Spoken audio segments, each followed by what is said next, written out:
네, 안녕하세요. 정창래입니다. 자, 이번 주에 제가 5분 정도 이제 강의해 드릴 내용은 이것만은 꼭 알아두셔야 됩니다. 예, 주택 공급에 대한 내용이거든요. 자, 최근에 우리가 서울이나 수도권 지역의 주택 가격이 지금 오르고 있는 이유도요. 주택 공급이 없기 때문에, 그러니까 주택 공급이 상대적으로 뭐 여러 가지 규제라든가 이런 것들이 위축이 되기 때문에 지금 가격이 오르고 있는 겁니다. 그래서 우리가 이 주택 공급에 대한 정책도요, 상당히 중요합니다. 이게 정부가 어떤 정책 의도를 가지고 주택을 공급을 하는지 이거 자체가 상당히 중요하다는 거죠. 그래서 오늘은 이 주택 공급에 대한 정책을 바탕으로 해서 제가 이제 5분 강의를 이제 준비를 해 드렸는데요. 자, 지금 보시면 이제 주택 공급에 대한 정책을 한번 살펴보죠. 우리가 과거의 주택 공급에 대한 정책과 그 다음에 지금 현재의 주택 공급에 대한 정책 자체가 상당히 판이하게 틀립니다. 자, 어떤 내용들이 판이하게 틀리냐면 이 과거에는요, 우리가 이제 우리나라 같은 경우 이제 고도 성장기를 거치면서 어떻게 보면 주거에 대한 수요가 급증을 한 시기예요. 급증을. 그러니까 아무래도 소득수준이 높아지면서 집을 마련하는 수요가 자체가 많아졌다라는 거죠. 자, 거기에다가 어떤 지역이 갑자기 수요가 많아졌냐? 서울 지역입니다. 서울이나 수도권 지역 쪽으로 일자리를 찾아서 수요 자리 집중되다 보니까 이 지역의 주택 공급이 상당히 부족해졌죠. 자, 그래서 우리가 과거에는 빠른 시간 내에 양적인 공급, 그러니까 양을 아주 많이 공급을 하는 이런 주택 공급에 대한 정책을 폈다라는 거죠. 그게 바로 예전에는 공급 최우선 정책이었는데, 자, 그래서 우리가 단기적이고 양적인 공급을 하기 위해서 어떤 공급을 폈냐, 어떤 정책을 폈냐라고 보면요, 바로 택지를 공급을 했습니다. 여러분이 잘 알고 계시는 1기 신도시라던가 2기 신도시, 1기 신도시 같은 경우 뭐 일산이라던가 뭐 중동, 평촌, 삼본, 여러분이 잘 알고 계시는 분당 이런 지역들이죠. 그래서 우리가 서울 외곽 지역에 1기 신도시라던가 2기 신도시를 공급을 해주면서 택지를 공급을 했다라는 거죠. 그래서 우리가 주택 공급에 대한 정책을 한번 살펴보면 택지 공급이 이 주택 공급에 대한 정책에 있어서 가장 개발에 대한 중심이었다. 그러니까 개발 축이었다라고 이제 보시면 되겠습니다. 여기서 제가 이거는 개발 축이라는 얘기는 제가 이제 만들어 본 내용이에요. 근데 이 개발 축이 또 상당히 중요하다는 거죠. 그러니까 우리가 어떤 이 공급에 대한 정책을 피면서 그 중심을 우리가 알아야 되거든요. 그 중심 지역이 가장 가격이 많이 오르는 지역이에요. 자, 그럼 우리가 이 개발 축에서도 가장 중심이 어디였냐? 중심이 어디였냐고 이제 보면요. 중심은 바로 여러분께서 잘 알고 계시는 강남입니다. 자, 어떤 내용이냐면 과거에는요, 택지에 대한 공급이 주택 공급에 대한 정책에 있어서 가장 우선시 됐었기 때문에 그런 이 택지 공급 중에 가장 중심이 되는 지역은 어떤 지역이었냐? 강남이라는 지역이 영동 택지지구로 개발이 됐거든요. 그러니까 택지로 개발된 겁니다. 택지로 개발된 지역 중에 가장 중심에 서 있는 지역이 강남이었기 때문에 이 지역의 바로 가격이 어때요? 지금 보면 가장 많이 오른 거죠. 그래서 아까 제가 이 개발축의 중심이 상당히 중요하다라고 제가 말씀을 드린 겁니다. 자, 그러면 우리가 이제 시간이 지나면서 주택 공급이 어느 정도 이루어지면서, 자, 주택 공급이 이루어졌다라는 얘기는 어때요?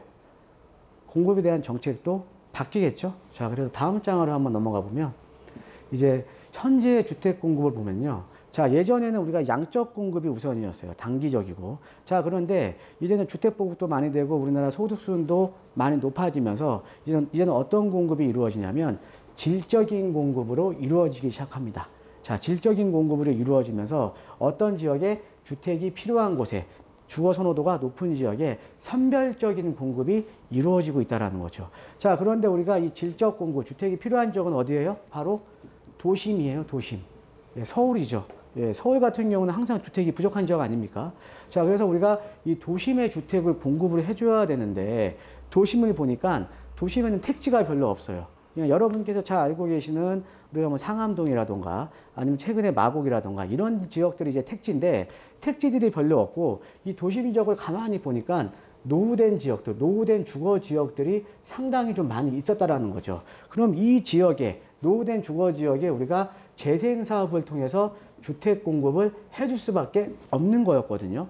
자, 그런데 우리가 이 도심 지역에 재생 사업을 하려면 도심 지역에 재생 사업을 하려면 가장 중요한 게 머릿속에 지금 우리가 가장 들고 있는 게 재개발, 재건축 아닙니까? 그래서 재개발, 재건축을 통한 주택 공급을 해줬다라는 거죠. 그래서 우리가 과거에는 외곽에 이제 많이 주택을 공급했다 그러면 지금은 어디로 공급을 해요? 도심부 쪽에 이제 주택 공급을 해주는 정책으로의 변화가 이루어졌다는 거죠. 그래서 한번 비교를 해드리면 예전에는 단기적이고 양적 공급에서 지금은 재생사업 자체가 시간이 많이 걸리는 거잖아요. 장기적이고 질적 공급으로 바뀌었던 거고요. 그 다음에 우리가 또 하나 뭐가 또 틀린 거냐면 이 택지에 대한 공급은 관이 주도를 한 겁니다. 정부가 주도했다라는 거죠. 자, 근데 민간 사업은 누가 해요? 이 재개발 재건축은 누가 해요? 민간이 하는 거잖아요. 민간. 그러니까 이 정부가 주도했다 그러면 지금은 민간이 주도를 하는 거죠. 물론 이제 여러 가지 규제라든가 이런 것들을 통해서 어느 정도는 정부가 개입을 하지만 사업을 진행하는 건 이제 민간이 이제 주도를 하는 겁니다. 그 다음에 이제 우리가 이제 보시면은 외곽에서 도심 쪽으로 바뀌었다라는 거죠. 자, 그럼 아까 제가 과거의 주택 공급에 대한 정책에서 거기도 개발축이 있었잖아요. 개발축. 근데 여기에서도 개발축이 있다라는 거죠. 이 개발축이 어디냐면 여러분들께서 가장 잘 알고 있는 우리가 서울 도심의 주택 가격이 어디가 가장 높습니까? 바로 주거에 대한 환경이 좋은 한강변입니다. 한강변.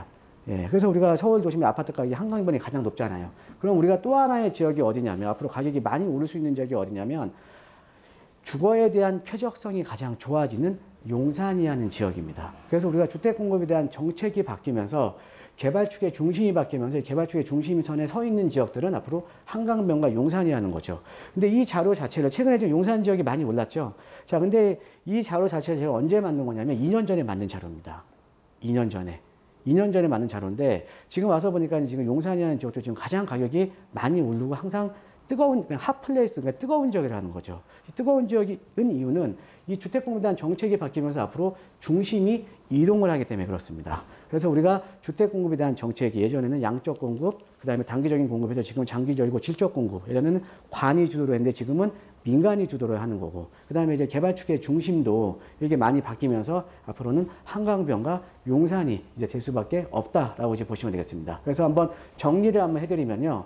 자, 예전에는 양적 공급, 그 다음에 단기적이고 빠른 기간 내에 양적 공급을 했어야 됐고, 그래서 택지 공급을 택했는데 우리가 개발축의 중심에 서 있는 지역이 강남이었다 그러면 지금은 이제 장기적이고 이제 질적인 공급의 시기로 이제 이제 변한 거고요. 그 다음에 이제 도시 재생 사업이 지금 중심을 이루고 있는 거고, 이 중심에 서 있는 지역들은 바로 한강변과 용산으로 이제 보시면 되겠습니다. 그래서 우리가 이 정책에 대한 내용은 이번에 제가 이제 강의해 드린 내용이 주택 공급에 대한 이제 정책에 대한 내용입니다. 근데 이 정책이라는 게 상당히 중요합니다. 왜 그러냐면 특히 부동산 시장은 상당히 중요해요. 왜 그러냐면 이 부동산 같은 경우는 의식주와 관련된 거기 때문에 정부의 개입은 필수 불가결해요. 그러니까 정부의 개입은 항상 있다라는 거죠. 그럼 이게 정부의 정책 의도를 잘 파악을 하면 내가 투자를 해야 되는 지역들이 눈에 보인다라는 거죠. 우리가 약간 시장을 어느 정도 정책을 잘 이해를 하면 예측을 할 수가 있다라는 겁니다. 내가 어떤 시장에서 내가 투자를 하는데 내가 시장을 어느 정도 예측이 된다? 그만큼 투자에 성공할 가능성이 상당히 높겠죠. 그렇죠? 예, 그래서 우리가 이 정부의 정책 의지라든가 정책 의도라든가 이런 것들이 상당히 중요한 거거든요. 그래서 이번 시간에는요, 주택 공급에 대한 정책 변화에 대해서 말씀드렸습니다. 이상입니다.